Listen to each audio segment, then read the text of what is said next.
la idea es que sea más bien una charla entre nosotros y nosotras, que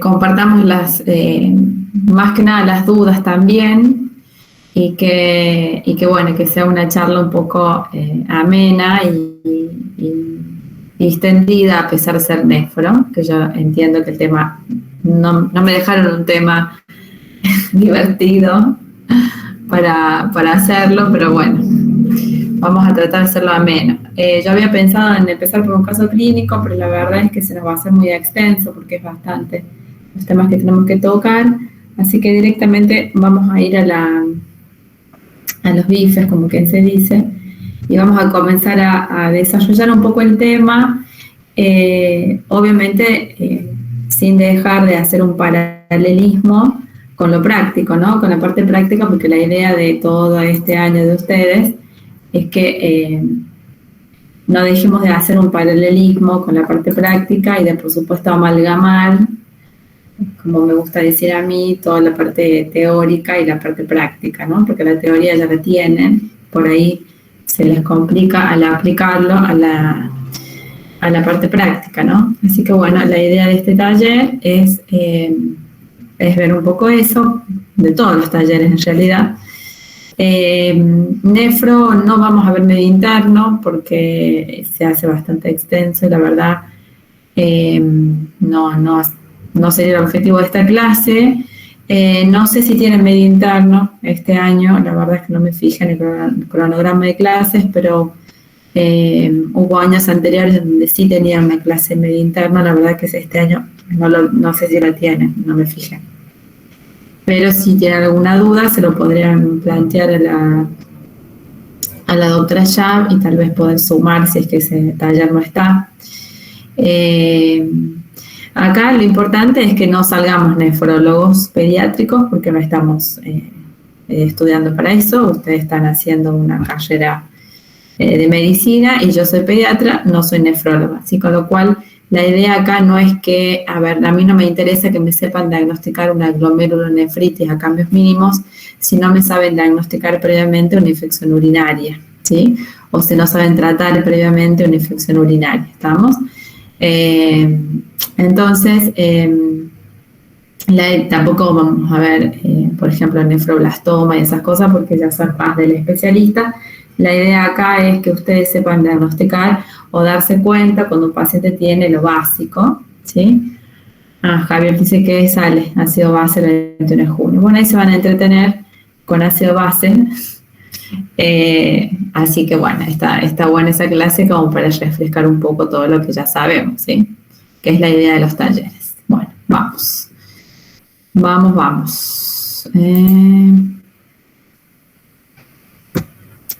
ahí. A ver, yo quiero... A ver, esperen.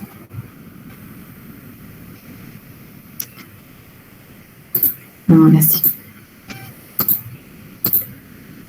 Quiero ver si se comparte. Ahí está. No sé por qué nunca me sale en pantalla completa. Yo lo pongo acá en pantalla completa en mi compu, pero no sé por qué nunca me sale. Voy a ver si lo puedo hacer. Si lo hago más grande, tal vez no se ve muy bien. Bueno, ahí vamos. Bueno, vamos acá. No. Bueno, vamos a ver nefro.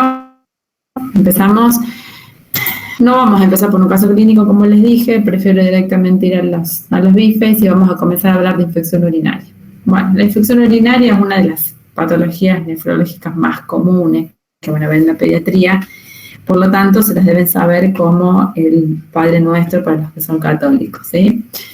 Pregunta de examen en todos los niveles, ¿sí? Pregunta de examen final de carrera, pregunta de examen final de troncal, pregunta de examen de parcial, siempre hay alguna pregunta de infección urinaria porque justamente no pueden no saber infección urinaria, ¿sí? Bueno, vamos a empezar a ver. Vamos a ver que...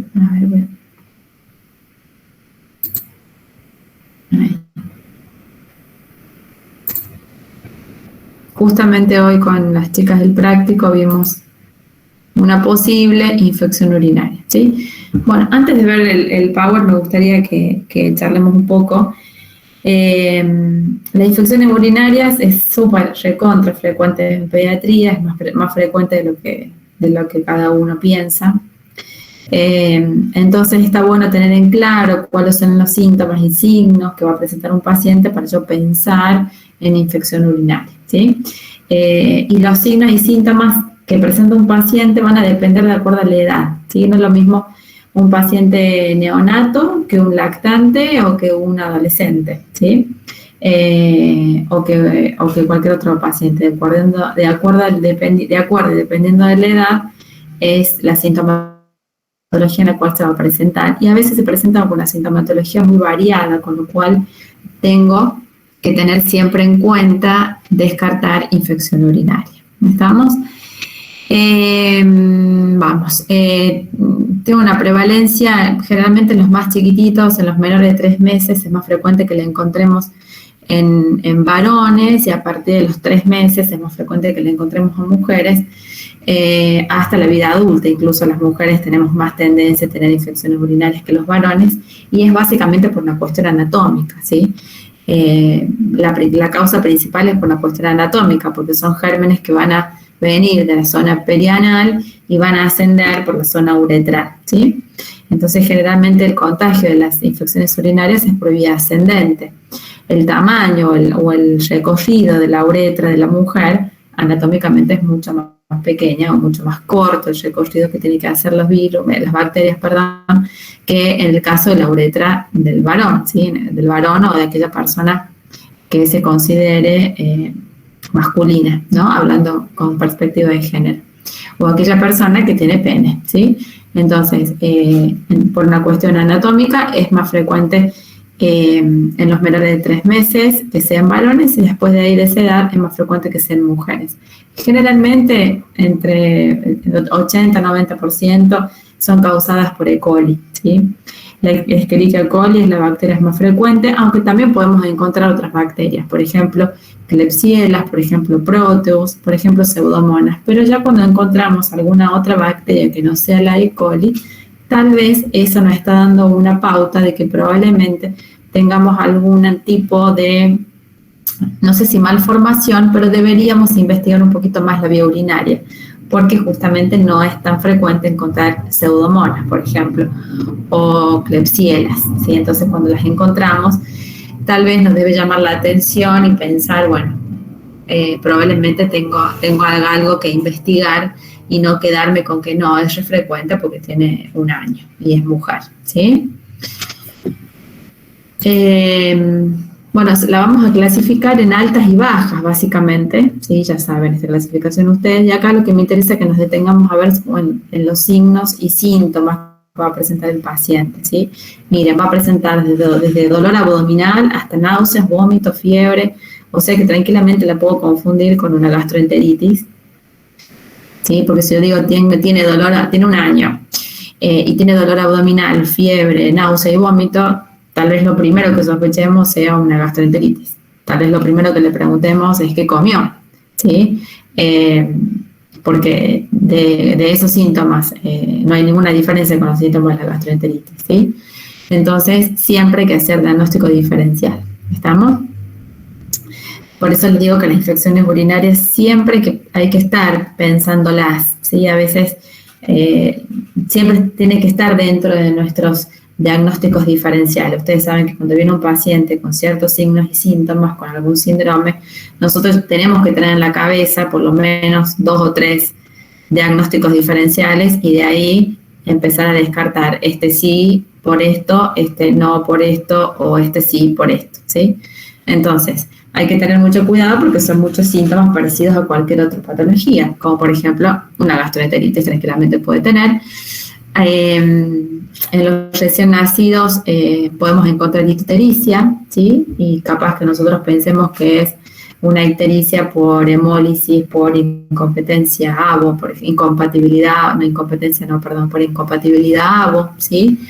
Entonces yo digo, no, está ictérico porque, bueno, la mamá es del grupo A y el bebé es 0, y tal vez por eso tiene esta ictericia prolongada, entonces yo me quedo con eso y le digo, no, vamos a esperar, o es porque está tomando teta, ¿sí? Porque ustedes saben que la lactancia materna produce como una prolongación del tiempo de ictericia, entonces pienso que es eso, ¿sí?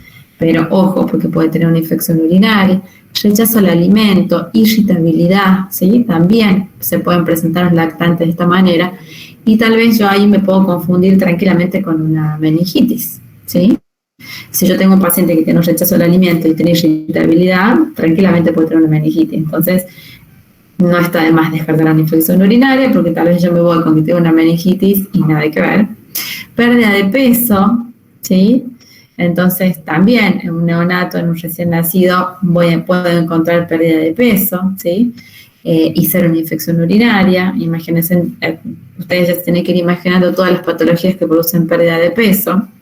Entonces, si yo veo que un lactante se alimenta bien, toma teta, me fijo en el consultorio cómo toma, tiene toda la técnica que está perfecta, y toma cada 2 horas, y hace 6, 7 veces caca por día, y hace lo mismo 10 veces pis por día, entonces no es un trastorno de la alimentación, digamos, el problema no es que no se alimenta bien, sino ahí tengo que investigar otra cosa, ¿sí?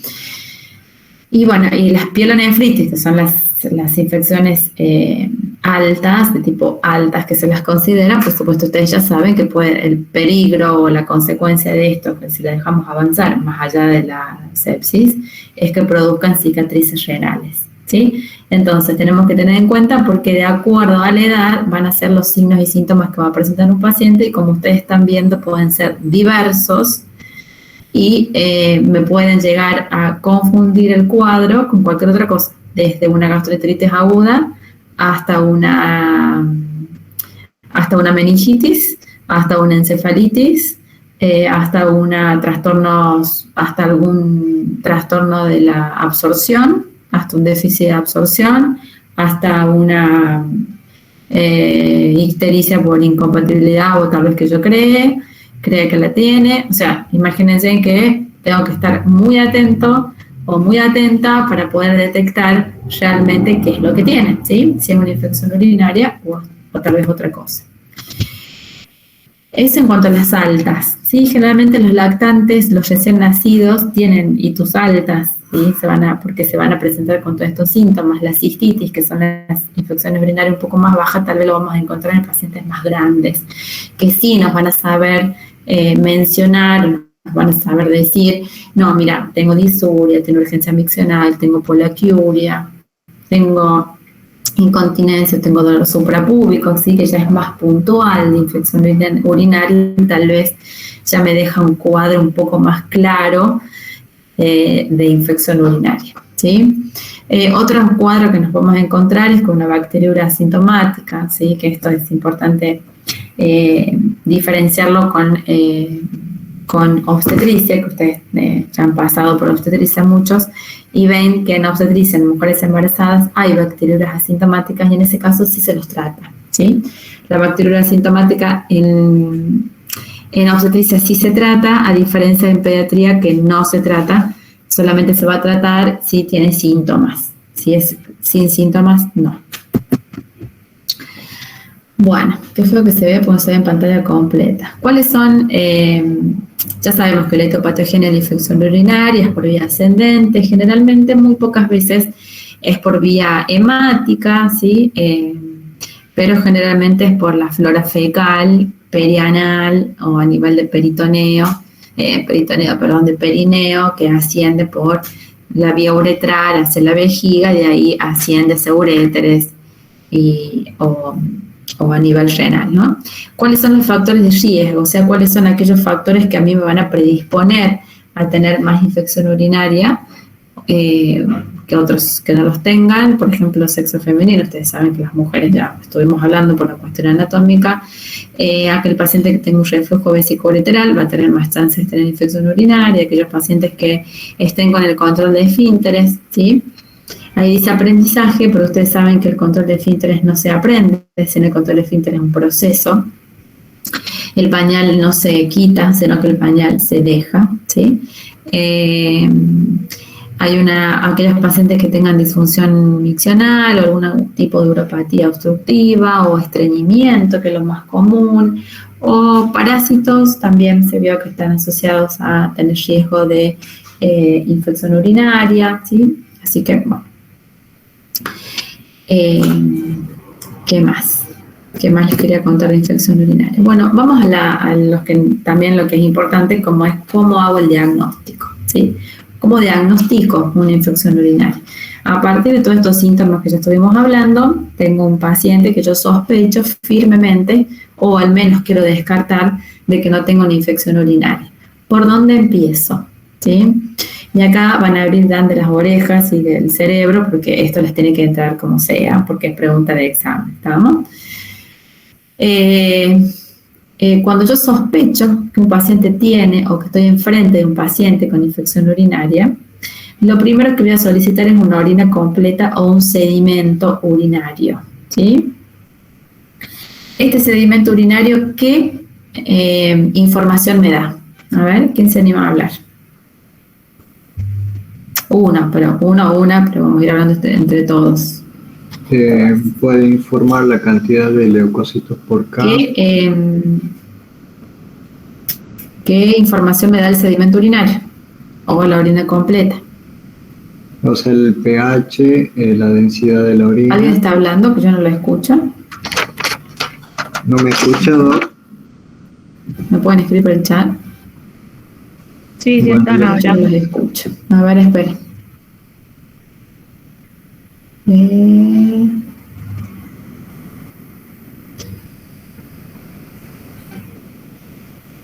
¿Me escucha ahí? ahora? Ay, no sé por qué no escucho. A ver, ¿están hablando?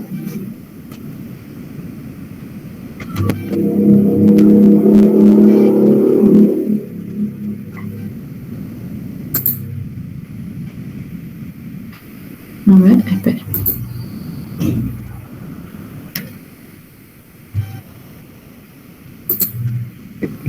¿Puede escucharlo?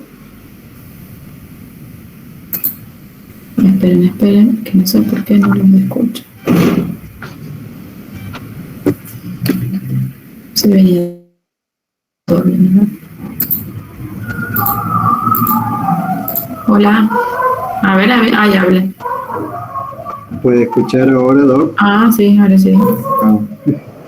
Le decía que se puede, la información del sedimento urinario, Sí. el pH, la densidad de la orina, las características de la orina, si es turbio, la coloración, bueno, la presencia de cilindros, Sí. la presencia de leucocitos por campos, Sí. leucocitos por campos y la presencia de gérmenes también por campos. Y otros elementos como cristales y otros lípidos o demás que no ven en el caso de un fragmento. Sí. Cuando me decís gérmenes por campo, ¿a qué te referís? La cantidad de gérmenes que se ven en el, o sea, claro, bacteriuria sería en el sedimento que se lo ve. ¿Recuento de colonias? No, por lo menos en el laboratorio, en los que yo hemos visto en la madre y el niño, lo informa como gérmenes frecuentes y da, digamos, un número. Sí, cuando hay piuria también, por ahí. Sí, pero eso lo ponen como separado. Ok. Lo dan como lo mismo. Sí, ya sé a lo que vos te refieres. Claro. Y abajo informan, gérmenes frecuentes, Sí. Y una cantidad por campo, o sea, cuánto ven por cada campo. Sí, ok. Entonces, un sedimento urinario a mí me da toda esa información. ¿Sí? Si tiene hematuria, si tiene proteinuria, si tiene glucosuria, el pH, la densidad, la cantidad de leucocitos que hay. ¿Saben cuánto es la cantidad normal de leucocitos? Hasta 5 por campo. Exacto, hasta 5 por campo, ¿sí? Entonces me da todo eso, si tengo cristales de calcio, de alguna otra sustancia, también me sale ahí. A veces sale leve piuria incluso, ¿sí? Cilindros, si tengo o no tengo, ¿sí? También sale, todo como dice Javier. Entonces, Una orina completa, ¿a mí me diagnostica infección urinaria? Es la pregunta. Con toda esa información, ¿yo diagnostico la infección urinaria? No. ¿Por qué no? El diagnóstico lo hace el urocultivo. El seguimiento lo que nos puede hablar es que existe una inflamación o no de las vías urinarias. Perfecto. Bueno, eso lo tienen que tener clarísimo como el agua, ¿sí? Una orina completa a mí no me hace el diagnóstico de infección urinaria, ¿sí? Es decir, yo con una orina completa no estoy autorizada a dar un tratamiento final de infección urinaria. Sí puedo hacer es solicitar el urocultivo, ¿sí? Que ese sí va a ser el que me va a dar el diagnóstico final de infección urinaria, que si la tiene o no la tiene, ¿sí? Y mientras tanto, sí lo que yo puedo hacer es medicar, no sé, me escucho con un eco. Lo que sí yo puedo hacer es medicar hasta en tanto tener el resultado del urocultivo, ¿sí? Todo dependiendo del cuadro clínico del paciente. Hay pacientes en los que nos dan tiempo de decir, bueno, esperemos hasta tener resultado del urocultivo y recién medicamos, y hay otros pacientes que por el cuadro clínico no nos dan tiempo y tenemos que ir directamente a medicar hasta tener el resultado del urocultivo, ¿sí? Entonces, la orina completa a mí me da como el primer pantallazo, ¿sí? Me da como el primer pantallazo para yo saber si tiene o no tiene, eso sí, si me habilita a mí a pedir el urocultivo para ver si tiene o no tiene infección urinaria. Pero a mí la orina completa no me diagnostica nada en cuanto a infección urinaria, por eso sí me puede diagnosticar otras cosas, como estuvimos viendo, que tenga glucosuria, que tenga hematuria, eso sí me diagnostica, que tenga proteinuria, ¿sí? Eso sí me diagnostica, pero en cuanto a infección en sí, a mí solamente me da la pauta y me habilita a solicitar un urocultivo. ¿Está claro? Sí. Sí, ok. Seguimos. Con el urocultivo, yo lo que voy a solicitar es todo esto lo que dice acá. ¿Sí? Urocultivo voy a solicitar así como tal cual como dice. Recuento de colonias, tipificación de gérmenes y antibiograma. ¿Estamos? ¿Por qué lo tengo que solicitar así? Porque si yo solicito urocultivo, solamente el bioquímico me va a poner, tal vez me ponga positivo, ¿sí? Pero no me va a poner cuántas colonias tengo, si es positivo con el número de colonias que yo necesito tener, que se acuerdan cuáles son. Más de 10.000 unidades formadoras de colonias por mililitro. Exactamente, más de 10.000 unidades formadoras de colonias. No me va a poner el germen, ¿sí? No me va a poner si es E. coli, si es Proteus, si es Klebsiella, si es Pseudomonas, ¿sí? Si yo no le pongo tipificación de gérmenes, y mucho menos me va a hacer el antibiograma, que es el que a mí me va a servir para finalmente hacer un tratamiento definitivo y específico de ese germen, ¿sí?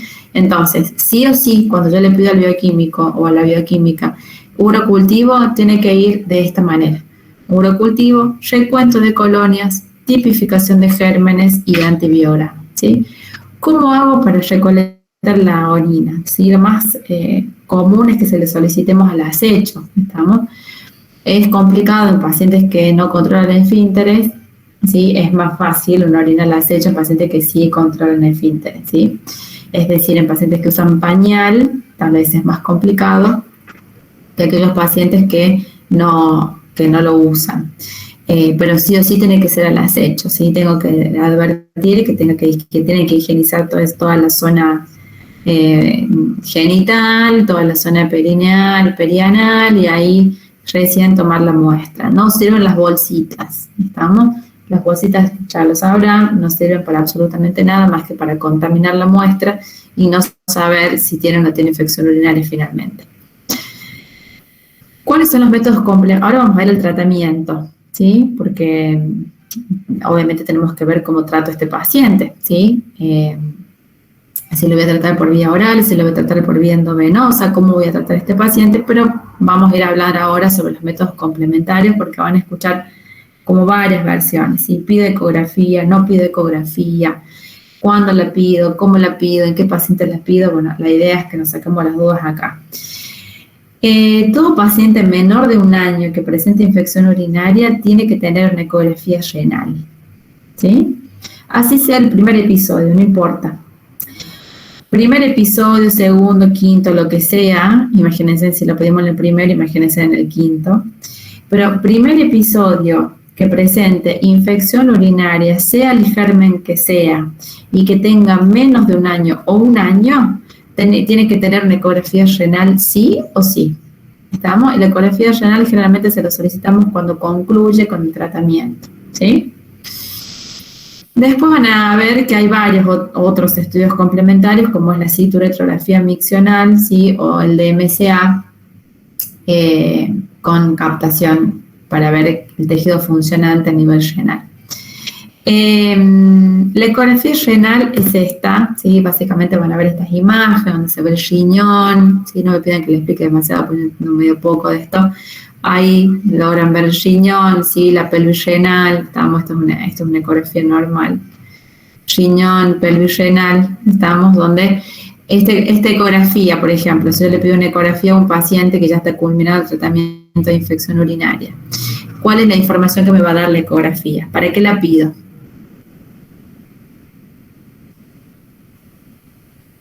En el caso de que, o sea, buscar lesiones renales residuales en los pacientes con infecciones severas o que ya tienen varias evoluciones.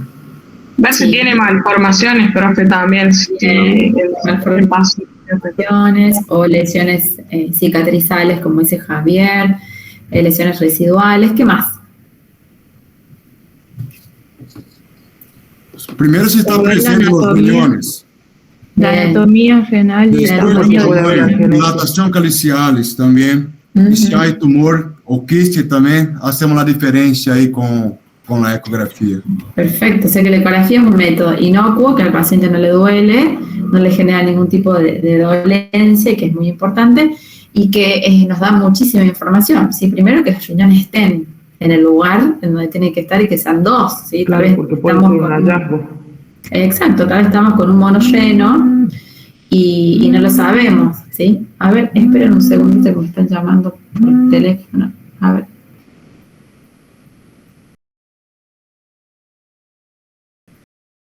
Un segundito, perdón.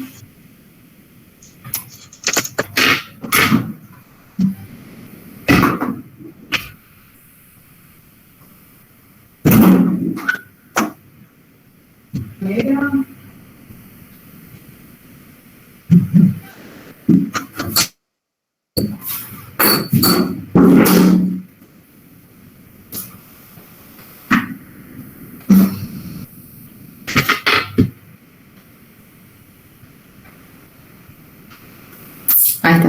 ¿Me escuchan? Sí. Sí. Primero que sea, como dijimos, primero que tenga los riñones, que es muy importante. Ay, me están llamando. A ver, aguarden un segundo.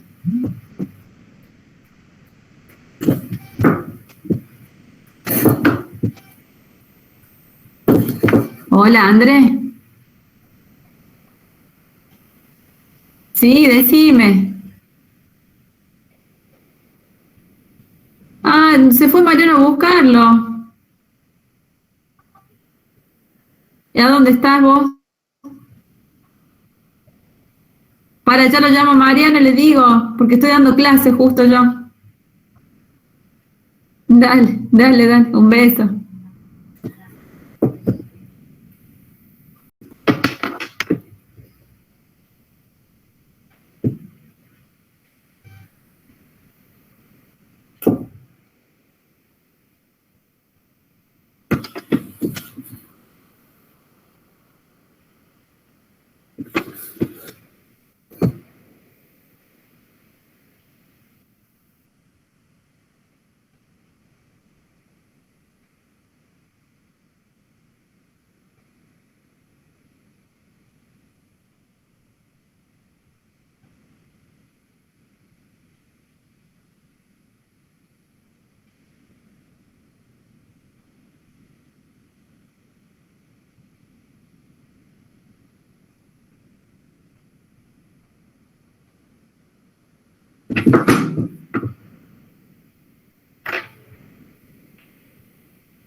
Negro, estoy dando clase, me están llamando que Luciano ya terminó.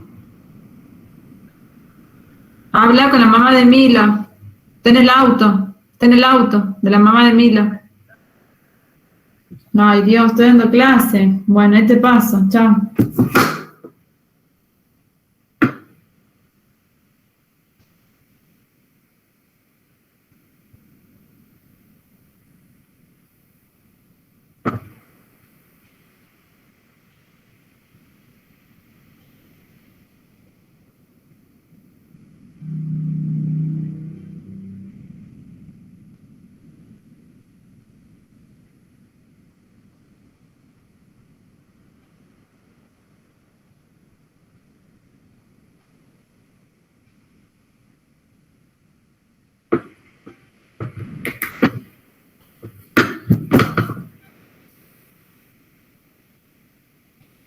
Hola.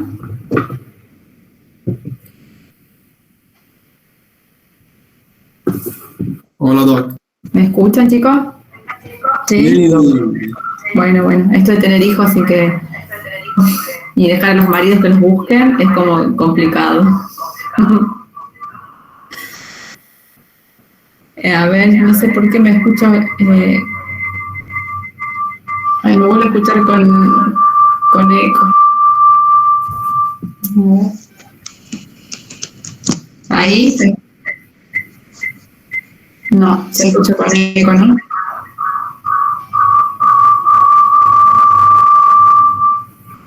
Ahí, ¿me escuchan bien? Ahí le escuchamos bien. Sí. Ay, sí, profe. Yo no sé por qué me escucho con eco. Porque tienen dos aparatos juntos, Doc. Sí, pero saben que siempre hago lo mismo y nunca me pasó esto. Porque yo necesito ver qué es lo que se está mostrando. Pero para que salgo del teléfono. Ya está.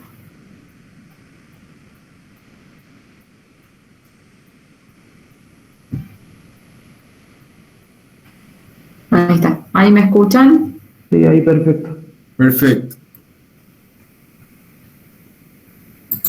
¿Ahí me escuchan? Sí, Doc. Sí, sí se ha escuchado. ¿Ahí me escuchan? Hola. ¿Me escuchan ahí? Sí, sí se le ha escuchado. Sí. Sí. Bueno, sigamos. Sigamos solo con la compu. Bueno, entonces decíamos que la ecografía renal es un método que nos sirve bastante y que nos da demasiada información y que lo tenemos a mano, que es barata y que al paciente no le duele, ¿sí? Como por ejemplo, saber que los riñones están y que están en su lugar y que tiene dos y que no tiene uno más grande que el otro, que los dos funcionan, que no hay cicatrices, ¿sí? Que no hay dilatación pielocalicial, ¿estamos? Así que, bueno, ahí nos da todo ese tipo de información. El otro método complementario y que les quería mostrar es que dentro de la ecografía renal lo que podemos hacer es un ecodoppler renal, ¿sí? El nombre como más exacto es Angio Power Doppler, ¿sí? ¿Qué es lo que hace el ecografista? Nos va a dar información sobre la arteria renal, ¿sí? Nos va a dar información cómo circula la sangre, por decirlo de alguna manera, a nivel del glomérulo renal, ¿sí? Así que eso también se puede hacer, no solamente una ecografía renal, sino también se puede hacer un Doppler renal que nos da también bastante información, ¿sí? Entonces, nosotros habíamos dicho que tenemos un paciente menor de 1 año con infección urinaria sospechada, ya confirmada, ¿sí? En donde le pedimos una ecografía renal. El segundo paso para seguir investigando por qué tuvo este paciente una infección urinaria, si la ecografía renal es normal y el paciente o la paciente tiene 1 año, por ejemplo, y es mujer, ya está, nos quedamos ahí, no vamos a seguir investigando ninguna otra cosa, ¿sí? Porque sabemos que las mujeres tienen más tendencia a tener infecciones urinarias que los varones y más a esa edad, ¿sí? Ahora, si nosotros en la ecografía renal encontramos algo, por ejemplo, dilatación pielocalicial, dilatación ureteral, o diferencia entre los tamaños, entre un tamaño renal y el otro, ¿sí? Si encontramos alguna característica que nos llame la atención, es fuera de lo que llamamos normal, ahí sí estamos habilitados o habilitadas a solicitar una cisto-uretrografía miccional, ¿sí? Esta cisto-uretrografía miccional se va a usar solamente pura y exclusivamente cuando sea necesario y obligatorio pedirla, es decir, cuando yo ya tengo una ecografía patológica, porque esto sí es un poco invasivo para el paciente o para la paciente, porque bueno, yo tengo que colocar a través de la uretra medio de contraste y ver cómo va, digamos, descendiendo ese contraste por la vía urinaria. Entonces ahí yo voy a ver si tengo reflujo, si tengo dilataciones ureterales, si tengo algún otro tipo de malformación, si tengo un solo uréter tal vez, ¿sí? Entonces, pero para solicitar una cisto-uretrografía miccional tengo que tener previamente una ecografía renal patológica que a mí me habilite a pedir esto, ¿sí? Y por último, si yo ya veo que tengo una cisto-uretrografía miccional patológica, ¿sí?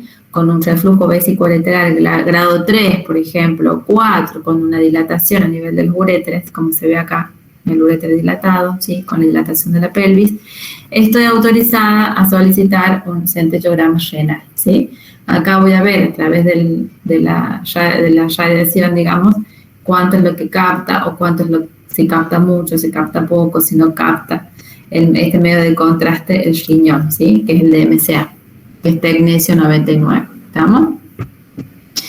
Pero ustedes ya saben que el centello renal es lo último que yo voy a solicitar, siempre y cuando tengan los estudios previos que acabo de nombrar patológicos, ¿estamos? Entonces, la ecografía renal la voy a pedir en todo paciente que tenga 1 año o menos de 1 año con episodio de infección urinaria. Y a partir de ahí me va a ir habilitando a continuar con los otros métodos complementarios, ¿sí?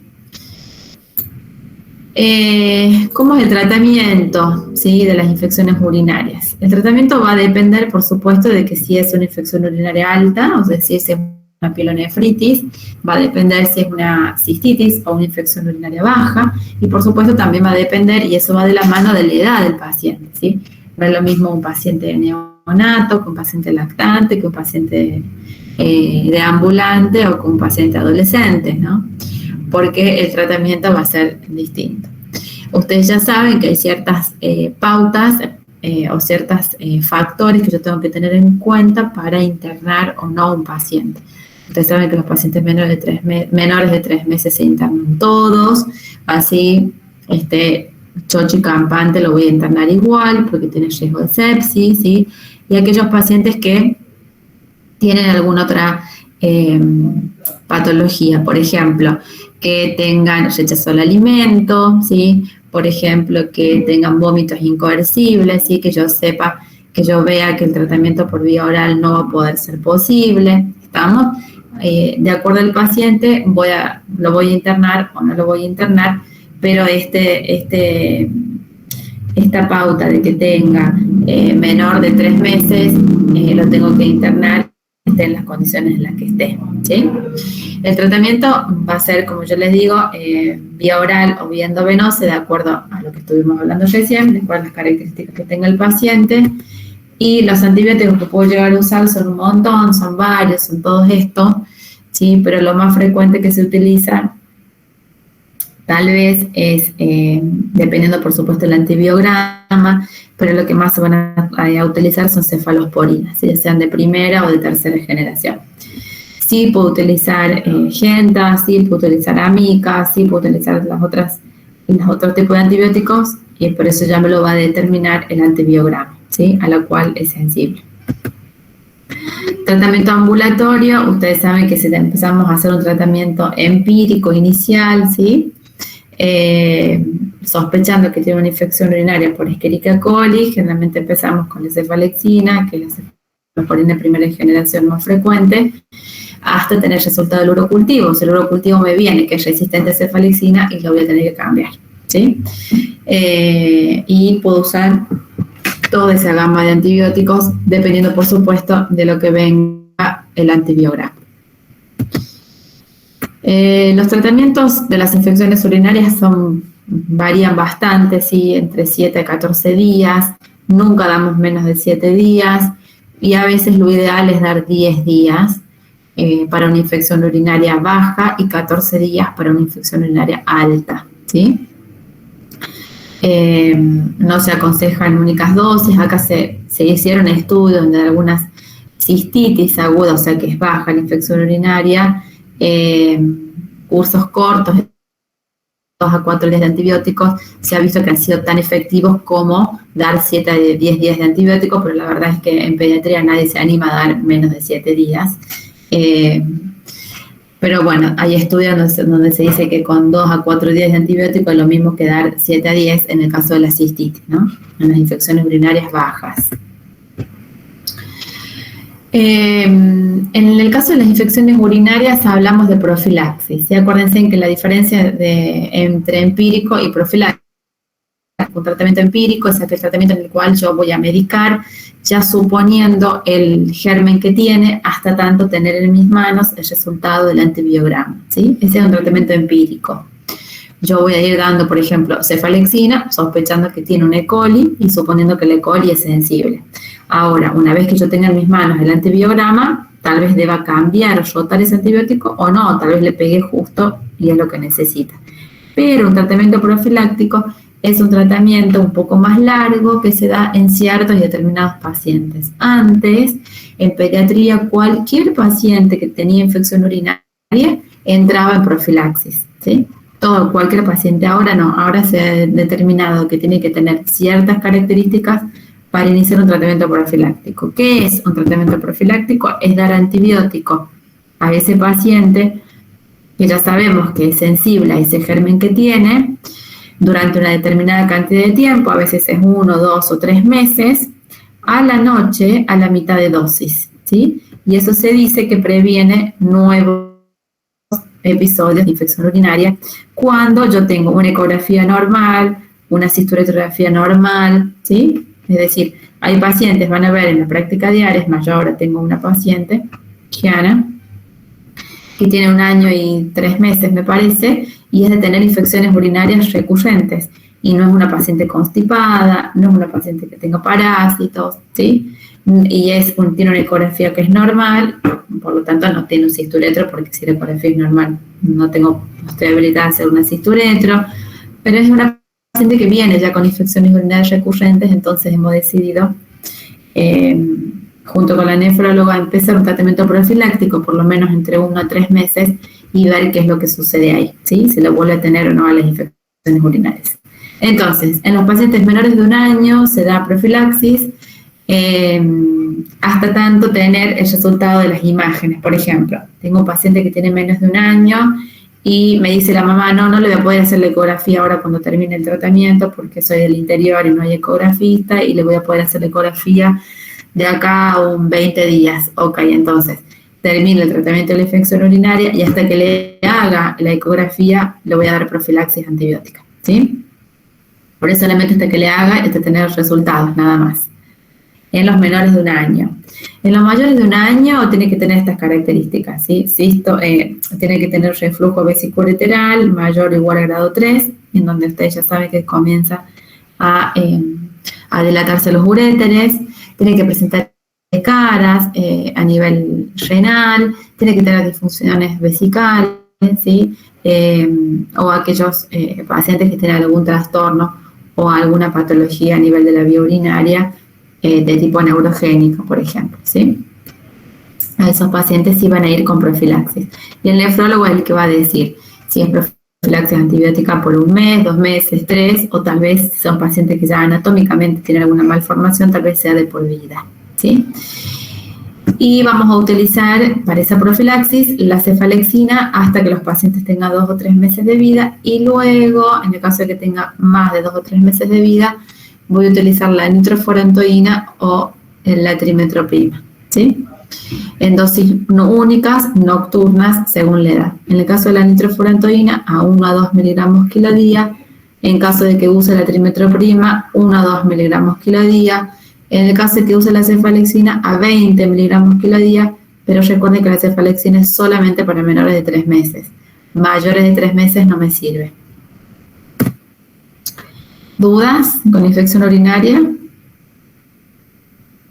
Doc, en la última revisión que hicieron de manejo de infección urinaria mencionan que los pacientes que tienen infecciones urinarias recurrentes con ecografía normal, Sí. se le puede realizar la citourografía, Eso, tenés razón. y la centellografía a los 6 meses en los niños menores de 1 año.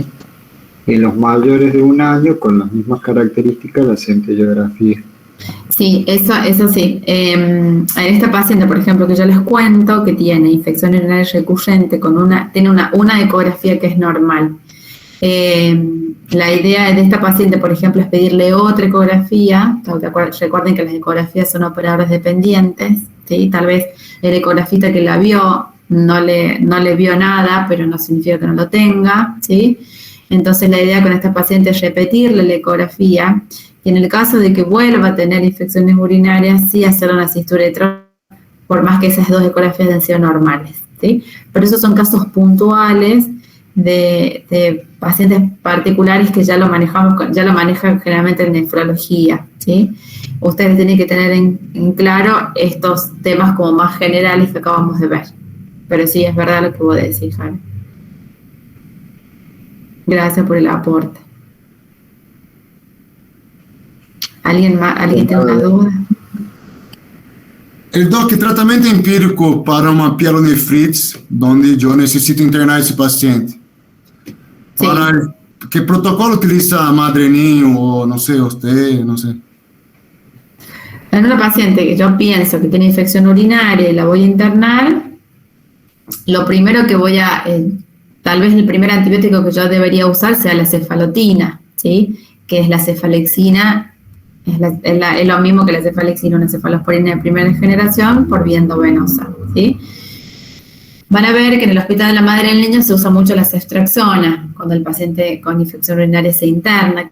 No está mal, pero yo debería esperar a utilizar la ceftriaxona, yo debería esperar el resultado del urocultivo, o sea, del antibiograma. Cualquiera de las 2 con que yo lo pueda internar está bien, o sea, con la cefalotina o con la ceftriaxona, pero el tratamiento definitivo y final me lo va a dar el antibiograma. Como final, ¿verdad? Vía oral. No, si yo lo voy a internar. Claro. ¿No estás hablando de internar? Claro, sí. Si yo lo voy a internar, tengo que buscar medicamentos que sean endovenosos. Claro. ¿Y cuándo voy a rotar para vía oral? Que dijo que la pielonefritis se hace con tratamiento para 14 días. Yo no voy a dejar un niño 14 días.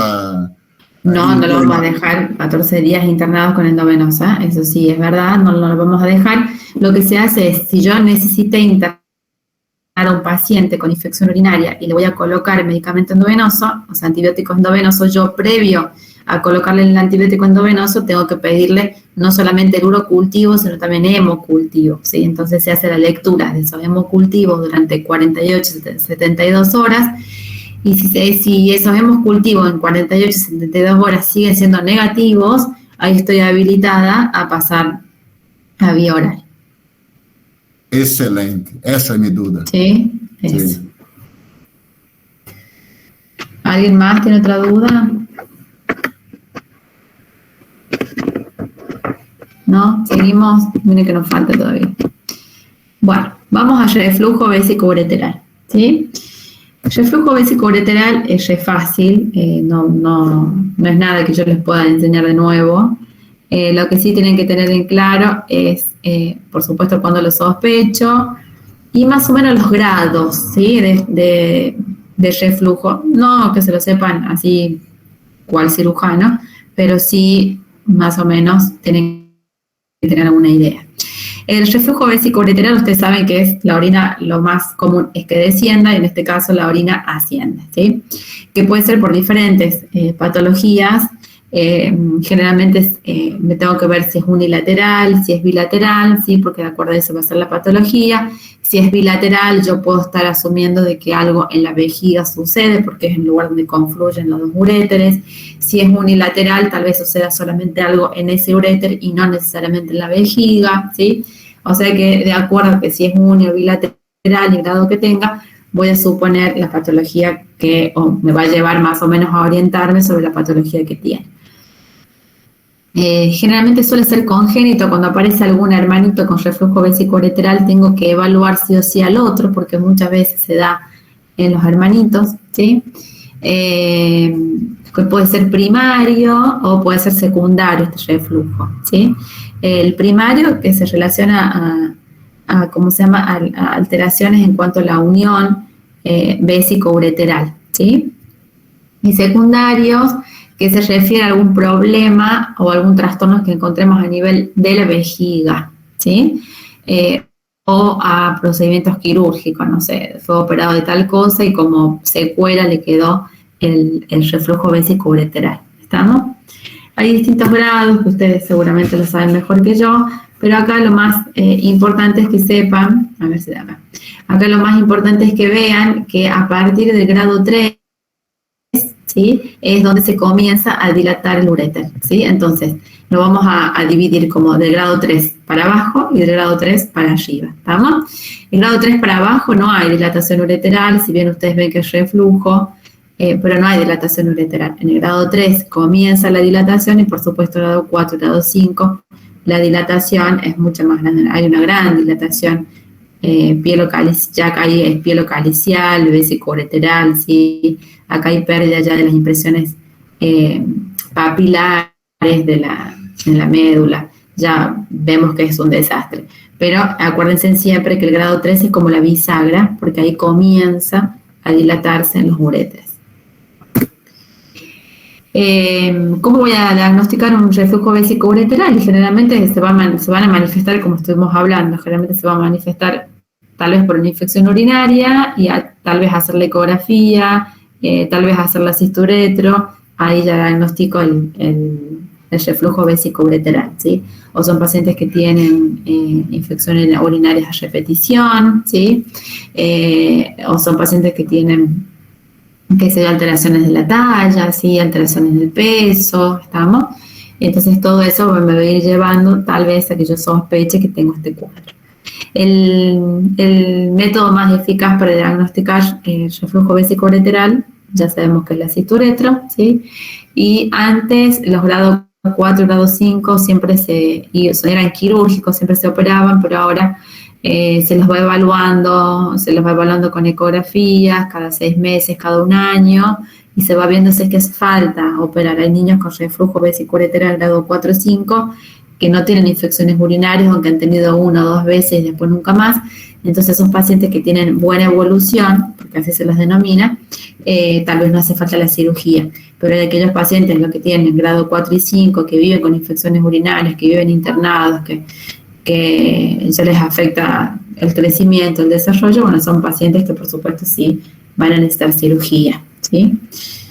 Ya terminó, vesicoureteral. ¿Alguna duda?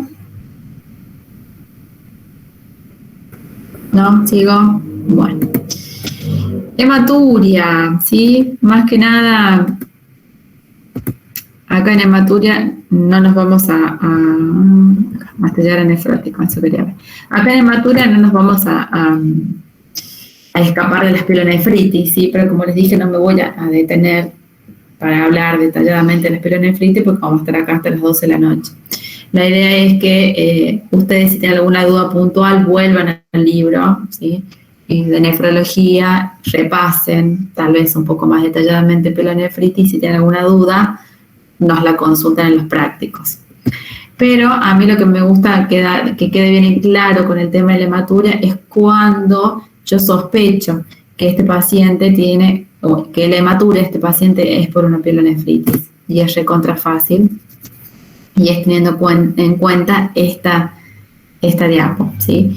Cuando yo voy a diagnosticar hematuria, cuando tengo más de 5 glóbulos rojos por campo. Si ustedes eso ya lo saben, tengo más de 5, diagnóstico hematuria. Ustedes saben que la hematuria puede ser macro, micro, microscópico, macroscópica, dependiendo de si la veo o no la veo, ¿sí? Y a veces hay pacientes que tienen hematurias microscópicas que por supuesto no van a consultar, y los que más consultan son las que tienen una hematuria macroscópica, ¿no? Porque, bueno, la ven, se asustan y ahí van y consultan. Y acá viene la clave. ¿Cómo yo sé que es por una pielonefritis o no? Por esto, ¿sí? Por los glóbulos rojos. Estamos primero por la cantidad y por la morfía o por la morfología de los glóbulos rojos, ¿sí? Ahí está la clave para yo diagnosticar si esa hematuria que presenta este paciente es glomerular, o sea, es alta, es a nivel glomerular, que puede ser una glomerulonefritis o no, o es baja y tal vez tenga una macroscópica porque tiene una cistitis, ¿sí? ¿Cuál es la diferencia entre una y otra? Que la glomerular, la mayoría de los glóbulos rojos son dismórficos y voy a encontrar cilindros hemáticos. ¿Estamos? Son dos características fundamentales. Ustedes cuando ven el sedimento, ven un paciente con hematuria, ustedes le piden un sedimento urinario y van a saber con solamente ese sedimento urinario si es una hematuria glomerular o no, o es una hematuria no glomerular. Porque lo primero que me voy a fijar es si tiene glóbulos rojos dismórficos y si tiene cilindros hemáticos. Si tiene eso, es una glomerulonefritis. Después iremos a ver qué tipo, cambios mínimos, por qué, cómo, cuándo. Ya iremos a investigar las glomerulonefritis, ya lo derivaremos al nefrólogo, estamos, porque eso ya es campo de nefrología pediátrica, nosotros no nos tenemos que meter en donde no nos corresponde, pero ya se va con un diagnóstico que tiene una hematuria glomerular. ¿Estamos? Y si este sedimento urinario, esta orina completa que pedimos siempre en las guardias y que no cuesta nada, me dice que no tiene glóbulos rojos dismórficos, que no tiene cilindros hemáticos y que además, macroscópicamente, digamos, es una hematuria roja y rutilante, ¿sí? Lo más probable es que sea lo más probable es que la causa de esa hematuria sea baja, o sea tal vez una cistitis, tal vez una infección urinaria y no tenga nada que ver con lo glomerular. ¿Estamos? O sea que en una guardia que venga un paciente con hematuria, ustedes le piden una orina completa y ya saben, primero si es o no es una hematuria, porque tal vez comió remolacha y piensa que está haciendo pis con sangre. Después, con este simple estudio van a diagnosticar si es glomerular o si es no glomerular, si es alta, si es baja, si es una glomerulopatía o tal vez sea una cistitis y nada más. ¿Sí? Es esto lo que me gustaría que les quede claro. Altas, las glomerulopatías, las postreptocóxicas es las más frecuentes dentro de lo que es la pediatría, y dentro de las hematurias bajas, lo más frecuente es que sea una cistitis o una uretritis infecciosa, ¿sí? Muy pocas veces encontramos cistitis hemorrágica, ¿sí? Porque algún paciente puede presentar una hematuria porque tiene, no sé, una patología hemorragípara, pero a nivel general, y se va a manifestar por la orina, tal vez, un trastorno de la coagulación, que tal vez su primera manifestación sea una hematuria macroscópica, ¿estamos? Pero en este caso ustedes ya saben que cilindros hemáticos y glóbulos rojos dismórficos no voy a encontrar, ¿sí? Porque no es glomerular. ¿Estamos con la hematuria? Sí, profe. ¿Sí? ¿No se durmieron? Bueno, vamos. No, estamos acá. Sí. Vamos, que falta. No me odian, que este tema me lo dieron a mí los profes, así que no me odien a mí. Vamos a seguir con nefro, ¿sí? Entonces, a mí lo que me gusta es que de cada tema les quede claro 2 o 3 cositas que es lo que con ustedes se van a manejar siempre. De ahí, si quieren profundizar, si quieren ir, que me parece bárbaro, vayan y háganlo. Pero sin esto básico no pueden estar, ¿sí? Vamos con nefrótico, que nefrótico lo saben más que yo, nada más que esto un poco como para repasarlo, ¿sí? Ustedes saben que la gran mayoría es idiopático, el 90% es idiopático, y sí, dentro de los idiopáticos tenemos algunas glomerulopatías, ¿sí? Que eran a cambios mínimos, es la que más frecuentemente vamos a encontrar en pediatría, ¿sí? Y algunas otras nefropatías como proliferación mesangial, no sé si les suena, si se acuerda, o glomerulosclerosis focal y segmentaria, que era ya un poco más heavy, ¿sí? Y solamente el 10%, que casi que ni la vemos en pediatría, es por otras enfermedades sistémicas, por ejemplo, el lupus, autoinmunes, ¿sí? Otro tipo de patologías que prácticamente en pediatría no, casi que ni la vemos. ¿Cómo definíamos síndrome nefrótico? Si se acuerdan, esta definición la tienen que saber, porque no les queda otra más que aprendérsela, que tiene estas 4 características del síndrome nefrótico. Tiene que tener proteinuria, ¿sí? Tiene que tener hipoalbuminemia, por lo tanto vamos a encontrar edemas y vamos a encontrar hipercolesterolemia o hiperlipidemia. Son 4 características del nefrótico que no se las tienen que olvidar. Y la pregunta siguiente va a ser proteinuria de cuánto, ¿sí? Ya saben que es mayor a 50 miligramos kilo día. En el caso de que yo tenga un paciente que tenga control de esfínteres, ¿sí? Ustedes acuérdense en que yo para calcular que este paciente tenga 50 miligramos kilo día, yo le tengo que decir a ese o a esa paciente que tiene que hacer pis en una botella, ¿sí? Es decir, voy a buscar una botella y le voy a decir cada vez que tenga ganas de hacer pis, por favor, hace acá adentro pis, ¿sí? Pero un paciente que usa pañales o que no controla esfínteres, que es lo mismo, ¿cómo hago? ¿Cómo le digo que haga pis en una botella durante 24 horas? ¿Sí?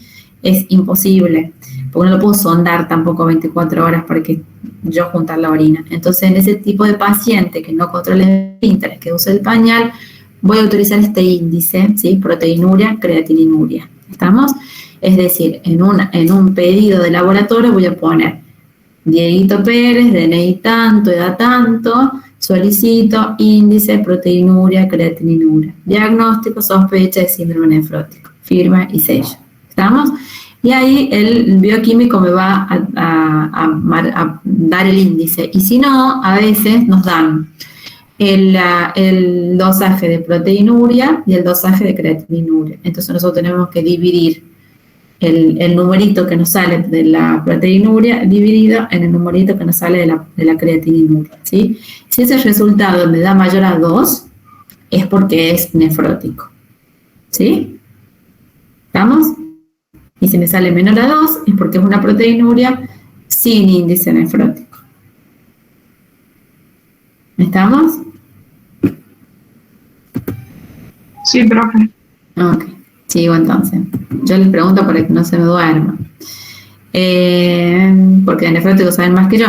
Lo más frecuente, entonces, bueno, ya vimos cuáles son las causas más frecuentes. La secundaria, generalmente, bueno, puede ser atóxicos, que en pediatría es medio raro, pero bueno, existen. Pueden ser, como les dije, lupus, pueden ser causas genéticas también las secundarias, pero lo más frecuente es que sean primarias de cambios mínimos.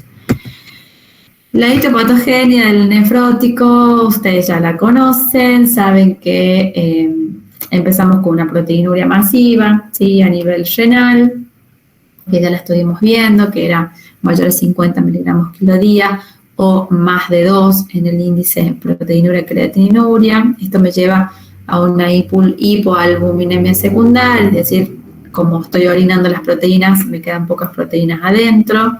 Disminuye la presión oncótica, ¿sí?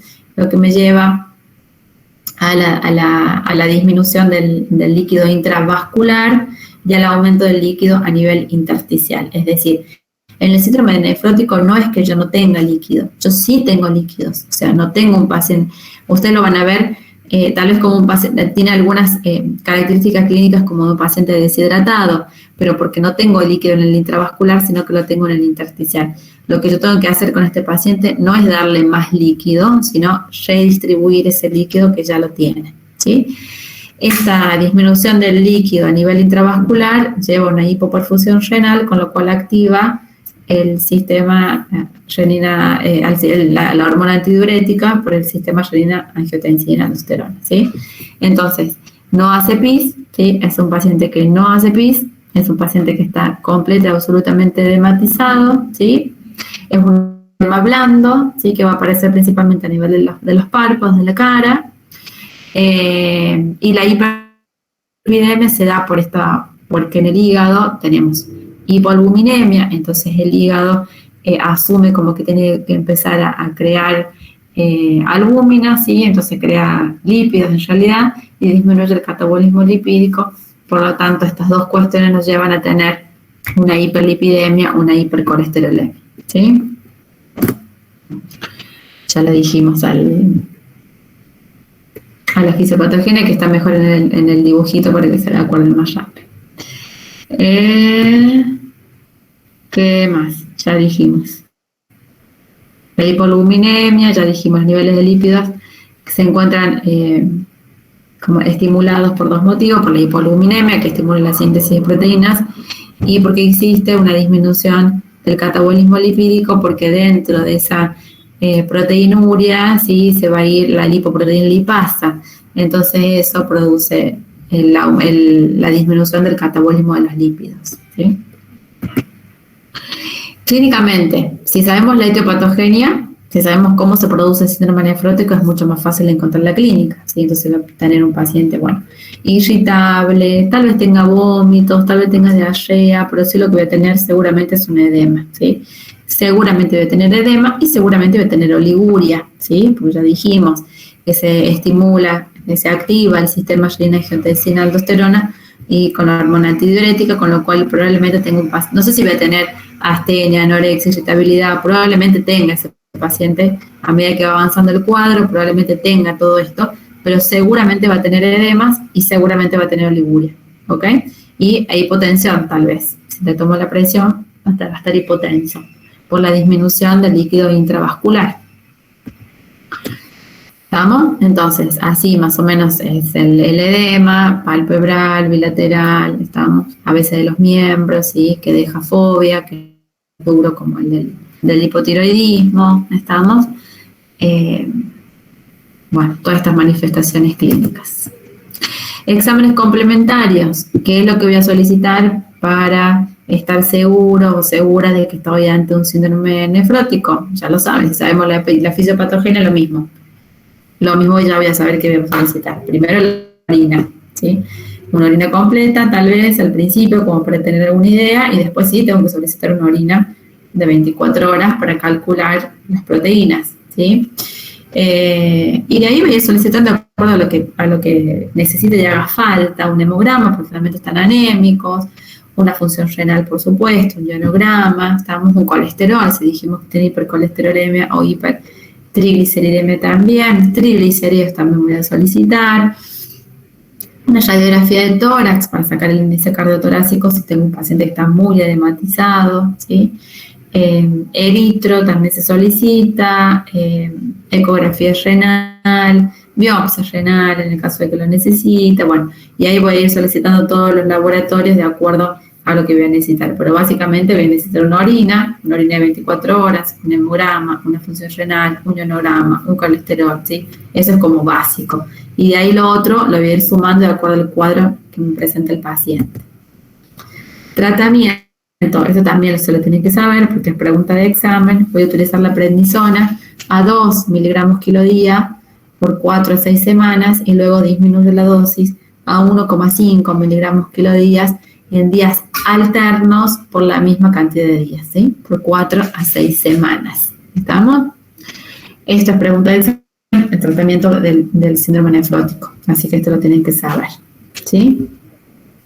Por supuesto que después van a ver, si ustedes comienzan a leer más sobre el síndrome nefrótico, que ya forma parte de lo que es la nefrología pediátrica, o sea, parte ya de la especialista. Hay síndromes nefróticos que responden al tratamiento, síndromes nefróticos que no responden al tratamiento, síndromes nefróticos que recaen, ¿sí?, que son recurrentes, que tienen recaídas, ¿sí? O sea, no es tan fácil, digamos, dar el corticoide que sí o sí el tratamiento sea exitoso, que me garantice un tratamiento exitoso, no. Hay pacientes que responden y pacientes que no, ¿sí? Y hay pacientes que tenemos que llegar incluso a la inmunodepresión, ¿sí?, a tratamientos inmunodepresivos para lograr una estabilidad en sus glomérulos, ¿sí? Obviamente en estos pacientes que no responden, que los llamamos córticos resistentes, son pacientes que van a necesitar una biopsia renal, ¿sí? Porque yo tengo que saber ya más específicamente qué es lo que tienen. Si tengo síndromes nefróticos en pacientes menores de un mes, los voy a biopsiar. Si tengo síndrome nefrótico en pacientes mayores de 12 años, también los voy a biopsiar porque no son edades frecuentes de nefróticos, ¿sí? Si tengo recaídas frecuentes con los corticoides, si tengo corticoresistencia, es decir, hice tratamiento perfecto, tomo perfecto, pero no respondió, ¿sí? Si continúan con hematuria, si tengo insuficiencia renal, ¿sí? Son todos casos o condiciones en las cuales a mí me van a indicar que estoy autorizada a hacer una biopsia. Nefrítico, ¿sí? Vamos, que ya terminamos. Nefrítico, sabiendo nefrótico es como que sale solo, ¿sí? En este caso también voy a tener proteinuria, pero ustedes saben que el rango de proteinuria es mucho menor. Voy a tener hematuria, dice ahí, pues hematuria, ¿sí? Hipertensión y por supuesto edema, pero como la proteinuria es menor, los edemas también van a ser menores, no van a ser tan evidentes como el síndrome nefrótico, ¿sí? Entonces, voy a tener hematuria en rango menor que el nefrótico, por lo tanto, edemas en rango menor que el nefrótico, sí va a tener hematuria, ¿sí? Y sí va a tener hipertensión, ¿estamos? Esto se da porque ciertos inmunos complejos se depositan a nivel glomerular y activan el sistema del complemento. Bueno, dijimos que vamos a tener hematuria, ¿sí? Entonces, nosotros ya sabemos que las hematurias a nivel glomerular tengo que tener, ¿se acuerdan? Glóbulos rojos dismórficos o cilindros hemáticos. Así que en esta patología me van a aparecer los cilindros hemáticos y los glóbulos rojos dismórficos. ¿Estamos? Métodos complementarios, bueno, obviamente el diagnóstico ya saben, la anamnesis, cuándo empezó, cómo empezó, antecedentes, si es la primera vez que le sucede, si ya le sucedió antes, antecedentes perinatales en el caso de ser un lactante, ¿estamos? Todo que a mí me pueda llevar al diagnóstico o a diagnosticar la causa del síndrome nefrítico. Bueno, métodos complementarios también, ¿sí? Van a ser un poco tal vez más complejos que los del nefrótico, porque bueno, es por los depósitos de estos inmunos complejos a nivel glomerular, pero la orina tiene que estar, o sea, un sedimento urinario tengo que pedir, porque de ahí voy a ver que la hematuria es glomerular, ¿sí? Tengo que pedir una orina de 24 horas para estar segura de que realmente sea un nefrítico y no sea un nefrótico. Tengo que pedir un hemograma, ¿sí? Para ver si no está anémico. Tengo que pedir un eritro, una función renal, un hidronograma, un estado ácido-base, en el caso de que el paciente tenga algún trastorno del estado ácido-base, ¿sí? Radiografías, electros, ¿sí? Y estos anticuerpos que son el C3, generalmente estos síndromes nefríticos se manifiestan con C3 bajo y C4 normal, pero esto ya es muy del nefrólogo, que no me interesa que lo sepan demasiado, pero sí que puedo pedir ciertos anticuerpos como el ANCA, ¿se acuerdan? Que son anticuerpos antimembrana basal glomerular, que sí los puedo solicitar en el síndrome nefrótico por la fisiopatogenia que tienen, por estos inmunos complejos que se depositan a nivel glomerular. ¿Cómo voy a dosar esos inmunos complejos a través de estos anticuerpos? ¿Estamos? Entonces, si yo ya tengo por clínica y por los análisis o por exámenes complementarios básicos, que es un nefrítico, después voy a solicitar los anticuerpos antimembrana basal porque son estos inmunos complejos los que se están depositando a nivel glomerular, ¿sí? Radiografía de tórax en el caso de que la necesite, electrocardiograma en el caso de que la necesite, porque tienen trastornos del estado ácido-base o trastornos del ionograma que me llevan a tener tal vez taquicardias, algún trastorno a nivel del trazado eléctrico del corazón, ¿sí? Bueno. También tiene indicaciones de biopsia, tal vez no hace falta que la sepan así tal cual, pero bueno, cuando voy a biopsiar un paciente, generalmente cuando no responde al tratamiento básico, ¿sí? O cuando tengo alguna enfermedad sistémica, o cuando tengo anuria prolongada, es decir, no mejoró, yo le di el tratamiento y no mejora, sigue con oliguria, sigue con anuria, cuando se presenta ya una insuficiencia renal, es decir, urea y creatinina están desfasadas, cuando la proteinuria se sostiene por más de 6 meses, ¿sí? Cuando hay persistencia en las alteraciones del sedimento, al año de evolución de este síndrome, es decir, cuando tengo características que salen fuera de la normalidad o fuera de lo que yo espero, es indicación de biopsia. ¿Seguimos? ¿Están? Sí, Doc. Bueno, vamos, que falta menos. Púrpura y Genoch, ¿sí? Se las tengo que nombrar y la tenemos que charlar un poco a la púrpura, porque bueno, tiene su incidencia a nivel renal, ¿sí? Así que vamos a repasar un poco la púrpura. Básicamente se ve así, ¿sí? Esa imagen no se la tienen que olvidar, porque un paciente que ustedes vean así es una púrpura hasta que se demuestre lo contrario, ¿sí? ¿Qué es lo que voy a ver? ¿Qué es la púrpura de Genoch? Es básicamente una vasculitis sistémica, es decir, al ser una vasculitis sistémica, afecta a todos los vasos del organismo, ¿sí? Tanto dérmicos como neurológicos, como cerebrales, como digestivos, como todos, ¿estamos? ¿Sí? Y por supuesto ahí también está el riñón. O sea, es una vasculitis sistémica, afecta a los vasos, a los capilares de todo el cuerpo, ¿sí? Porque es una inflamación vascular, ¿sí? ¿Por qué se inflama? Porque se depositan también inmunocomplejos del tipo IgA en las paredes de estos capilares. Es más frecuente que se den varones, es lo que dicen los libros. Yo la verdad que las veces que vi la púrpura las vi en mujeres, a mí me pasa lo contrario, pero bueno, los libros dicen que es más frecuente en varones. Y tiene esta tríada característica, ¿sí? Que son estas púrpuras palpables en pantalón, ¿estamos? ¿Sí? Desde la cintura para abajo, y se van a presentar con dolor articular y con dolor abdominal, ¿sí? Esto se da porque afectan, como dijimos, a nivel vascular, a nivel capilar, todo el cuerpo, ¿sí? Entonces, bueno, no se salva nadie acá en la púrpura de Genoch, está todo afectado. Esta púrpura palpable en pantalón, van a ver que es no trombocitopénica, y esa es la diferencia con la PTI, con la púrpura trombocitopénica idiopática, ¿sí? Que tal vez también se puede presentar con púrpuras palpables, tal vez no en pantalón, pero sí puede encontrar miembros inferiores, y me genera la duda, a ver, no sé qué es, una púrpura de Genoch o una PTI. Entonces, para sacarme la duda, yo simplemente le hago un dosaje de plaquetas y veo, ¿sí? Si las plaquetas están bajas, es una PTI, y si las plaquetas son normales, es una púrpura de Genoch. ¿Estamos? Simplemente con un dosaje plaquetario. Nada, no tengo que hacer más nada que eso. Generalmente son síntomas y signos que aparecen luego de haber sufrido alguna infección de la vía respiratoria. Va a aparecer hematuria, va a aparecer proteinuria, si a veces se presenta con un síndrome nefrítico, a veces se presenta con un síndrome nefrótico. Lo más frecuente es que tenga nefrítico, ¿sí?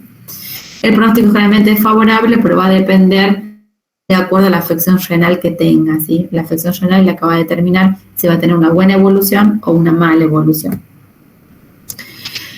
Bueno, si yo sé que es una vasculitis que afecta a nivel sistémico, a nivel de todo el cuerpo, y tengo que diferenciarlo de una púrpura, de una PTI, lo que yo tengo que pedir, por supuesto, como dijimos, un recuento de plaquetas, pido un hemograma, pido un recuento de plaquetas, pido un coagulograma, porque también tengo que diferenciarlo de una coagulopatía que tenga el paciente, ¿sí?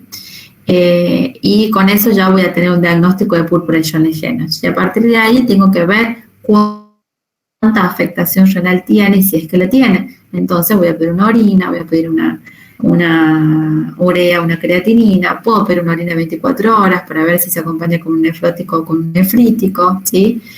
Ecografía abdominal en el caso de que sea bastante el dolor abdominal que tenga el paciente, ¿sí? Ecografía renal en el caso de que, bueno, tenga afectado a nivel renal, y de ahí voy a ir solicitando laboratorio en el caso de acuerdo a la evolución clínica del paciente, ¿no? Tratamiento, generalmente sintomático, si le duele le doy analgesia, si está deshidratado lo hidrato. Voy a utilizar corticoides en muy pocos casos, cuando tengo complicaciones digestivas muy agudas, cuando tengo afección del sistema nervioso central, ¿sí? Ahí tal vez tenga que utilizar corticoides, pero generalmente son AINES que utilizo para el dolor abdominal o para el dolor articular que tienen estos pacientes, ¿sí? Generalmente no se internan, generalmente el tratamiento es ambulatorio, se hace el seguimiento pediatra junto con nefrólogo infantil. Pero bueno, como digo, generalmente no se interna, salvo que tenga alguna complicación, como por ejemplo una hemorragia digestiva, ¿sí? Como dijimos que es una vasculitis que afecta a nivel sistémico y que produce dolor abdominal y tal vez nos puede producir una hemorragia digestiva y ahí sí, obviamente, lo voy a tener que internar, pero bueno, son casos que se internan en el caso de tener complicaciones graves o complicaciones heavy, digamos, con de la púrpura, pero si no, la gran mayoría de las veces no se internan y el tratamiento es ambulatorio. Vamos con el síndrome urémico hemolítico.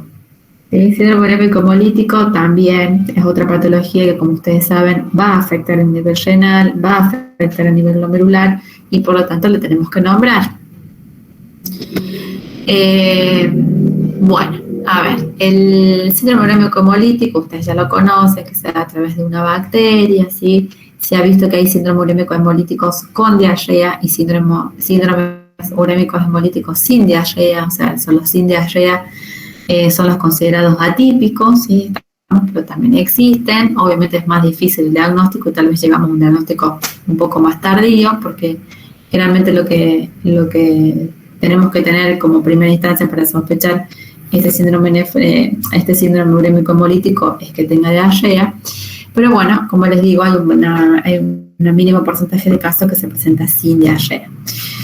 Vamos por más comunes, vamos por los que tienen diarrea y la bacteria es la E0157H7, ¿sí? Con BT positivo, esos son los anticuerpos positivos, ¿estamos? Creo que voy a encontrar, básicamente vamos a analizar la definición de síndrome urémico hemolítico y analizando esto, vamos a saber todo. Acá nos dice que es una anemia hemolítica microangiopática trombocitopénica con uremia. ¿Qué significa todo esto? Es una anemia, ¿sí? Es decir, ustedes ya saben lo que es una anemia hemolítica. ¿Qué es una anemia ferropénica? No, una anemia de tipo hemolítica, ¿sí? Y una anemia hemolítica microangiopática. ¿Qué significa esto? Que va a venir la bacteria, ¿sí? Viene la bacteria, me como una hamburguesa de McDonald's y me como con la E. coli, ¿sí? ¿Qué pasa? A nivel de la imagínense en el tubo de la pared intestinal, se los voy a hacer bastante gráfico como para que quede bien claro. Imagínense en el tubo, ¿sí? El tubo digestivo, esta bacteria ingresa, comienza a eliminar las verotoxinas, ¿sí? Estas verotoxinas son las que van a degradar, ¿sí? La pared intestinal, ¿sí? Al degradar la pared intestinal, van a atravesar, digamos, y degradarla, y al degradarla se van a encontrar con capilares, ¿sí? Entonces, también van a degradar, van a horadar o van a lastimar la pared de ese capilar, ¿sí? Entonces, estas verotoxinas ya al degradar la pared intestinal ya me eliminan sangre a nivel de la luz intestinal, por lo tanto el paciente ya comienza con las diarreas con sangre, que pueden ser macroscópicas o microscópicas, ¿sí? Al atravesar el capilar, al dañar la pared capilar, ¿sí? ¿Qué pasa? No sé si me están viendo, pero supónganse que este es el capilar, ¿sí? Al dañar la pared capilar, lo que sucede es que inmediatamente en ese daño de la pared capilar, las plaquetas van a ir y van a querer tapar ese daño en la pared capilar, ¿sí? Entonces se va a producir como un tapón plaquetario protegiendo esa pared capilar. ¿Estamos? Ese tapón plaquetario, esto imagínense a nivel de todo el trayecto intestinal, ¿sí? Entonces, este capilar que está lastimado a nivel de su pared y que tiene un tapón plaquetario, entonces a nivel sistémico las plaquetas van a comenzar a disminuir porque todas van a ir a tapar, ¿sí? Todas estas paredes que están dañadas y lastimadas, ¿sí? Entonces, por eso hay una trombocitopenia, porque a nivel sistémico las plaquetas disminuyen en número, ¿sí? ¿Y por qué es hemolítica? ¿Por qué? Porque en la pared esta de capilar, que yo tanto les insisto, que tiene un tapón plaquetario, ese tapón plaquetario no se hace para el exterior del capilar, sino que se hace para el interior del capilar. ¿Estamos? Porque la sangre corre en el interior del capilar, de ahí las plaquetas se van adosando y produciendo este tapón. Al producir este tapón, sobresale ese tapón plaquetario para el interior del capilar. Entonces, viene el glóbulo rojo y se da porque no puede atravesar ese tapón plaquetario que se ha formado. Entonces, para poder atravesar y continuar con el recorrido del capilar, lo que tiene que hacer es romperse, porque tiene que pasar a través de ese tapón y a través de la otra pared capilar. O sea, tiene que romperse para poder pasar hacia el otro lado y seguir circulando. ¿Sí? ¿Me siguen? ¿Más o menos? Sí, profe, perfecto. ¿Sí? Ok, entonces, para poder atravesar esa partecita que está el tapón plaquetario, se tiene que deshacer. Entonces, por eso empieza la hemólisis. ¿Estamos? Entonces, por eso tenemos una anemia hemolítica, microangiopática y trombocitopénica. ¿Estamos? ¿Entendiendo eso? Ya está. Acá dice exactamente lo mismo, que a nivel del lomo intestinal liberan las verotoxinas que ya estuvimos viendo, ¿sí? Y ese tapón acá se da, que no me salía la palabra adherencia, pero acá dice adherencia plaquetaria, ¿estamos? ¿Sí?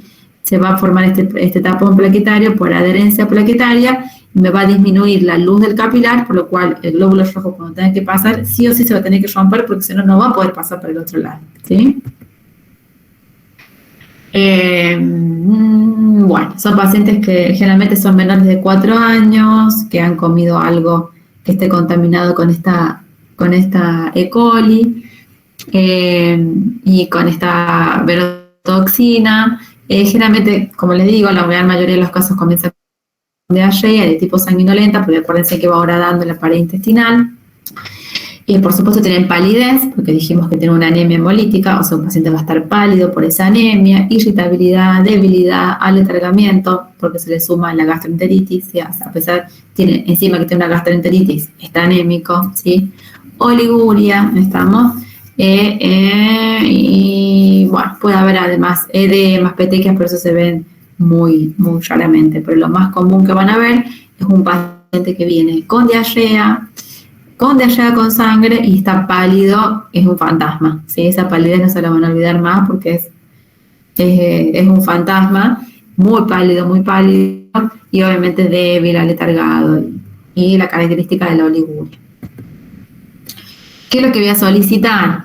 Bueno, vamos a solicitar el síndrome nefrótico. Si nosotros pudiéramos hacer simplemente un frotis de sangre periférica, ya lo estaríamos diagnosticando. Es decir, un paciente que viene con diarrea con sangre, que tiene más o menos 4 años, 3-4 años, que tienen antecedente de haber comido, no sé, una hamburguesa o algo fuera de la casa, y que viene con pálido, aletargado, desganado y todo lo demás, yo con ese paciente, haciéndole solamente un frotis de sangre periférica, donde voy a ver los glóbulos rojos crenados, que se llaman, que son los glóbulos rojos rotos, ¿sí? Ya tengo el diagnóstico. O sea, pasa que hacer un frotis por guardia no lo hace cualquiera, no está el hematólogo, a veces no están disponibles los bioquímicos para hacerlo, no lo hacen, entonces tenemos que solicitar tal vez todo esto otro para hacer un diagnóstico que lo podríamos hacer en 5 minutos. Se le pide un hemograma porque, por supuesto, vemos que vamos a ver que hay una anemia, ¿sí? Se le pide el frotis porque vamos a ver los glóbulos rojos crenados. Voy a pedir una función renal porque afecta a nivel renal de los glomérulos. Voy a pedir un estado de ácido base si es que hace falta, generalmente hacen falta, así que los voy a pedir porque está afectada la función renal. Un ionograma, un estado de ácido base, una orina, si es que puede hacer pis, porque acuérdense que están oligúricos, a veces pueden hacer pis, a veces no. Una vez que nos comenzamos a hidratar un poquito más, y con la hidratación hay que tener muchísimo cuidado, ¿sí? Porque de hecho tienen el sodio bajo muchas veces, entonces nosotros hidratamos y bajamos aún más el sodio, ¿sí? Así que, porque lo diluimos, entonces tenemos que tener mucho cuidado y a veces estos pacientes pueden convulsionar por hiponatremia, ¿sí? Hiponatremia es el descenso del sodio, entonces a veces tenemos pacientes que nosotros, viene con la diarrea, viene deshidratado, lo hidrato, pero no tengo en cuenta el sodio, entonces voy a diluir el sodio, voy a tener una hiponatremia y va a ser un paciente que me va a hacer una convulsión, probablemente, ¿sí? Coprocultivo, sí es súper importante hacer el coprocultivo porque ahí tal vez vean las verotoxinas y también se pide el anticuerpo antiverotoxina en sangre, ¿sí? Estos anticuerpos tienen la característica de llegar muy tarde el resultado, pero se utilizan a modo de estadística, ¿sí? A modo de para saber, porque es la presencia del anticuerpo es lo que me confirma, es como la biopsia, ¿sí? Es lo que me confirma definitivamente el diagnóstico, pero antes yo ya lo sé, yo ya lo sospecho, yo ya lo estoy tratando al paciente, pero generalmente llegan medios tarde estos anticuerpos, pero más que nada quedan como estadísticas a nivel país, ¿no? Ecografía renal si es que hace falta, estamos. Bueno, acá el diagnóstico ya lo vimos, anemias, trombocitopenias, insuficiencia renal, son las cosas que apoyan el diagnóstico. En el frotis encontrar estos hematíes crenados o fragmentados por esta adherencia plaquetaria que le estuve hablando y cualquier presencia de insuficiencia renal aguda en un paciente pediátrico, lo primero que tengo que descartar es que no tenga un síndrome urémico hemolítico, ¿sí? En aquellos síndromes urémico hemolíticos que presentan sin diarrea, que yo les expliqué que son los menos, a veces directamente se va a presentar con una insuficiencia renal aguda y yo de ahí tengo que pensar que es un síndrome urémico hemolítico, entonces tal vez el diagnóstico se hizo al revés, pero como no se presenta con diarrea es más difícil de diagnosticarlos. A mí me pasó en una guardia, residente de primer año, recibir a un paciente con diarrea sin sangre. Era una gastroenteritis común que se había deshidratado, sí estaba pálido, eso sí me acuerdo. No sé chicos, eran las 5 de la mañana, habían tenido una guardia tremenda. Las guardias de la residencia.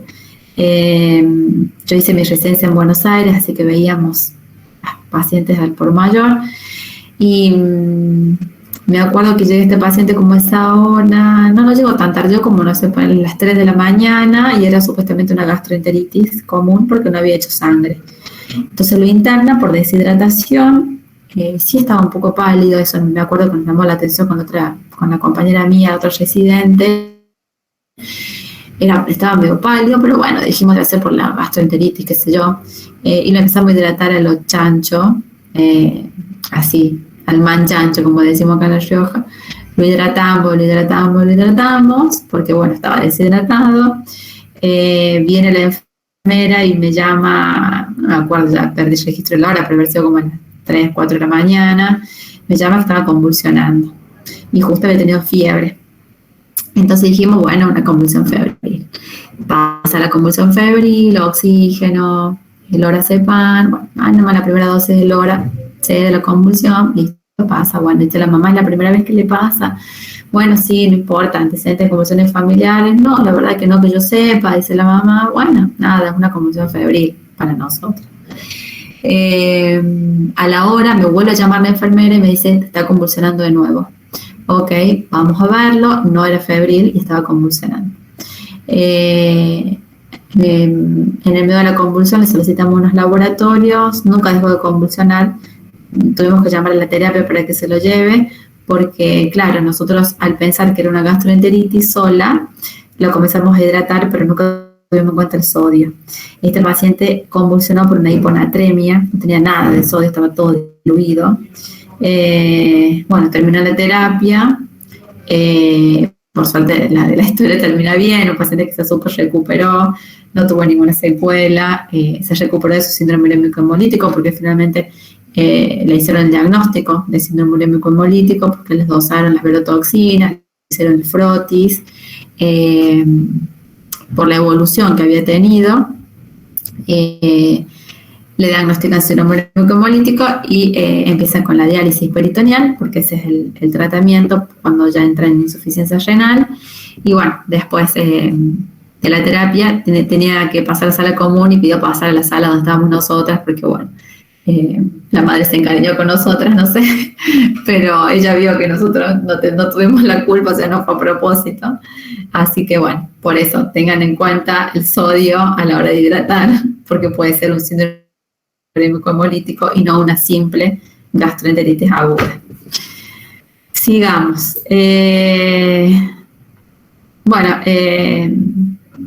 Si tiene demasiada, si la anemia es muy marcada y tiene índices para transfundir, por supuesto se transfunde y se comienza con la diálisis, que es una diálisis de tipo peritoneal, ¿sí?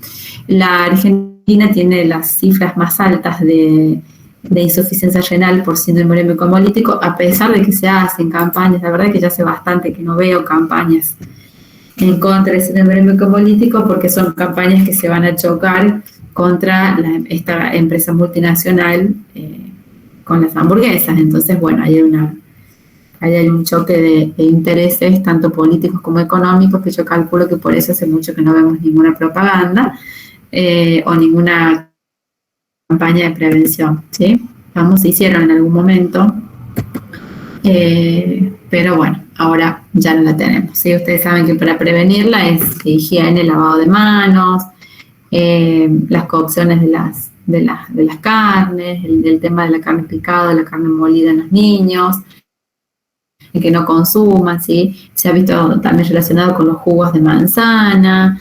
Se ha visto que también una de las causas o uno de los factores de riesgos es las piletas comunitarias, en donde los niños no usan pañales para el agua, con lo cual defecan en el agua de la pileta y viene otro niño y traga agua, ¿sí?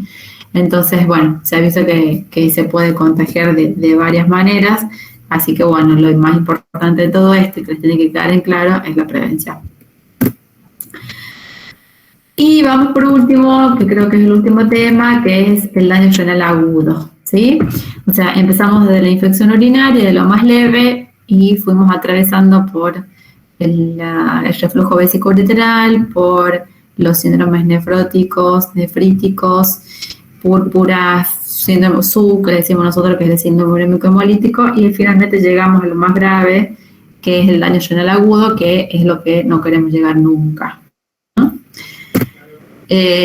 Bueno, se caracteriza al agudo, porque vamos a dividirlo, si hay un agudo es porque hay un crónico, así que vamos a hablar del agudo, que se caracteriza por el rápido, es agudo por el tiempo, ¿sí? Por el rápido deterioro de la función renal, donde lleva una disminución de la capacidad de homeostasis del cuerpo, ¿sí? Estos son los criterios de Schifle que se llaman para diagnosticar si estoy en riesgo de daño renal agudo, si tengo una lesión, si estoy en insuficiencia, si tengo una pérdida o si ya tengo una insuficiencia renal terminal, ¿sí? Tal vez no hace falta que se lo sepan con la diuresis, pero sí con el filtrado, ¿sí? Estoy en riesgo cuando se disminuye entre 25 a 50% del filtrado glomerular. Tengo una lesión ya cuando aumenta esa disminución del filtrado entre un 50 y 75%. Una insuficiencia cuando disminuye más del 75%. Tengo una pérdida cuando ya este daño renal agudo o esta disminución de más del 75% se extiende durante más de un mes. Y ya es terminal cuando es persistente o mayor a 3 meses. ¿Estamos? Más o menos para que sepan que existen estos grados de daño renal, y sí está bueno que sepan, tal vez no tanto por la diuresis, pero sí por el filtrado glomerular, ¿sí? La diuresis es cuando estoy en riesgo, cuando tengo menor a 0,5 mililitros kilo hora, en 6 horas, cuando estoy en lesión, cuando tengo lo mismo pero por más horas, por 12, y ya en insuficiencia hablo cuando tengo menos de 0,3 mililitros kilo hora en 24 horas o directamente una anuria en 12 horas, ¿sí? Las causas las saben mejor que yo, puede ser prerenal, puede ser renal o puede ser posrenal, ¿sí? Prerenal, por ejemplo, una gran deshidratación, una gran hemorragia, una gran pérdida de líquido, ¿sí? O en el caso de ser un nefrótico, acuérdense que no tengo líquido en el intravascular, que tengo en el intersticial, con lo cual el organismo lo asume como una deshidratación, ¿sí?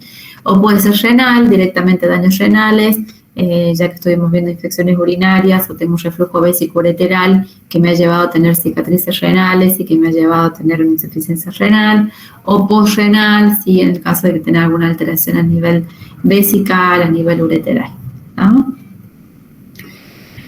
¿Qué es lo que voy a ver clínicamente hablando? Es un ritmo diurético disminuido o directamente una anuria, ¿sí? Para eso tengo que dosar el ritmo diurético durante 24 horas y tengo que decir a este paciente que haga pis 24 horas en una botella y ver cuánta cantidad de líquido me trae, ¿sí? Y ahí calcular en la diuresis.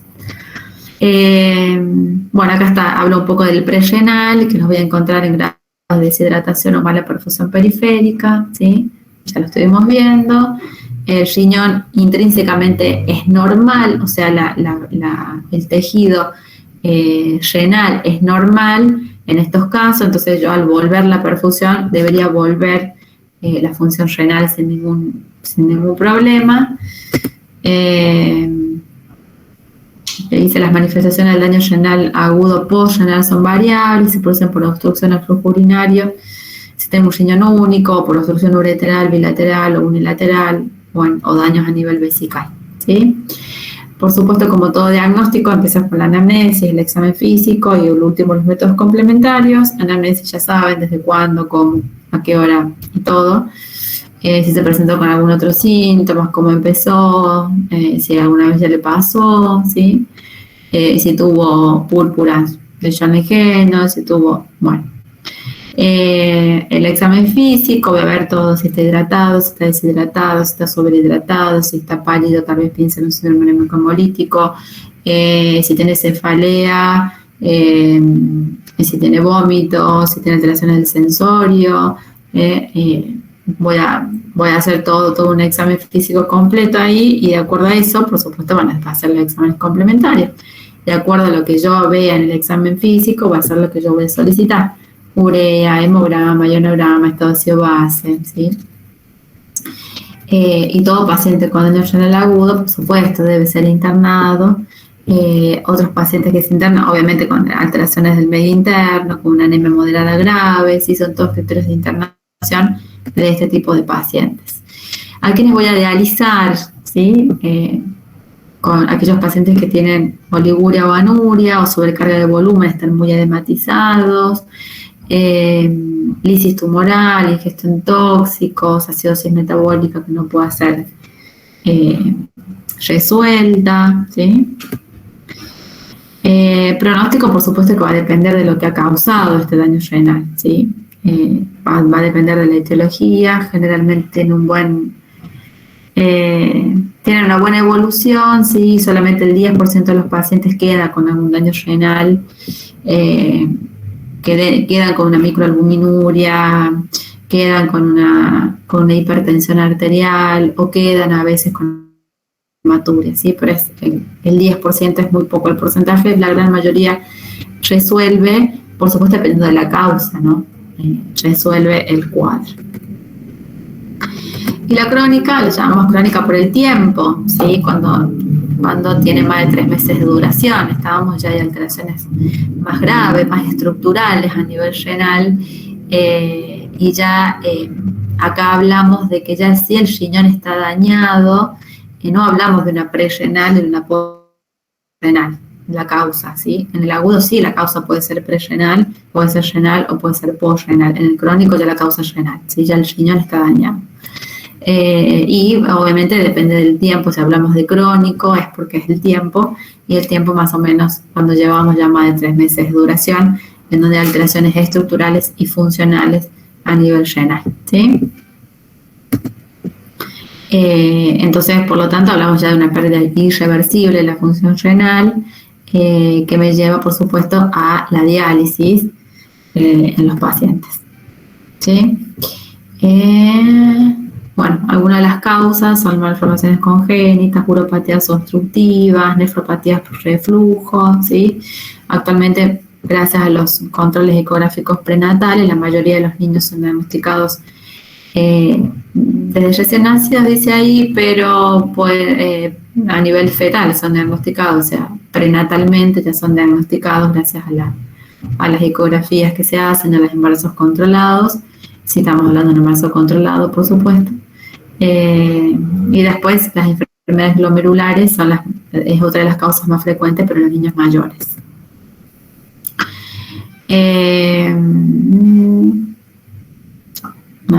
Nada que sea de suma importancia.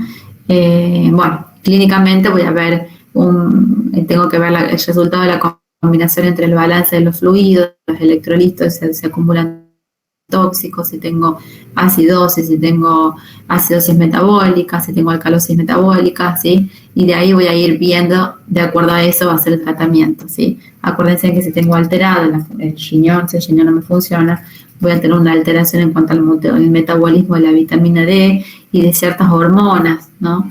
Hormonas de crecimiento, por ejemplo, ¿sí? Voy a tener ya un trastorno un poco más general y no solamente a nivel urinario, ¿sí?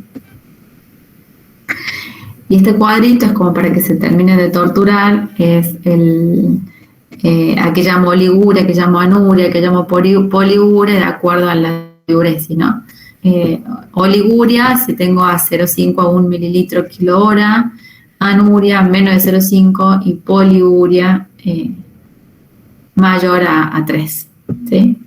Y eso en el caso de los lactantes, que con que sepan eso es suficiente, porque lo otro ya en niños mayores, adolescentes, ya más que nada los tratan los nefrólogos de adultos, ¿sí? Entonces oliguria de 0,5 a 1, anuria menor a 0,5 y la poliguria más de 3 mililitros por kilo por hora. ¿Estamos? ¿Sí? Sí. Vuelvo. Bueno. No sé quién levantó. Conrad, puede ser que levantado la mano. Voy por el chat. A ver, díganme las preguntas que tienen. Acá veo que dice Soledad, Daniela Soledad Luna. ¿Cuándo deriva al nefrólogo? Si tiene un episodio lo tratamos y el tiempo vuelve con otra ITU, ya tendría que hacer la interconsulta. Sí, la idea es, ¿cuál es la idea? Digamos, ¿cuál es nuestra función como pediatra? ¿Dónde termina, dónde empieza? Nuestra función como pediatra es que tengamos una infección, un paciente con infección urinaria, que lo podamos tratar tal vez internado o no, o tal vez ambulatorio o no, que tenga una ecografía renal que sea normal, ¿sí? Si ya encontramos alguna patología en esa ecografía renal, ya es para derivar a nefrología, porque ese paciente debe ser seguido por un nefrólogo para ver qué es lo que está sucediendo, de acuerdo también a lo que encontremos en la ecografía. Y si no encontramos nada, pero es recurrente, también lo tengo que derivar. ¿Sí?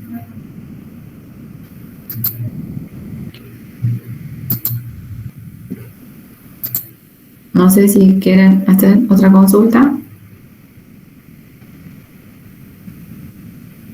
¿No? Bueno, espero que haya sido lo más didáctico posible, ¿sí? Yo traté de darle las herramientas básicas que tienen que tener para tratar este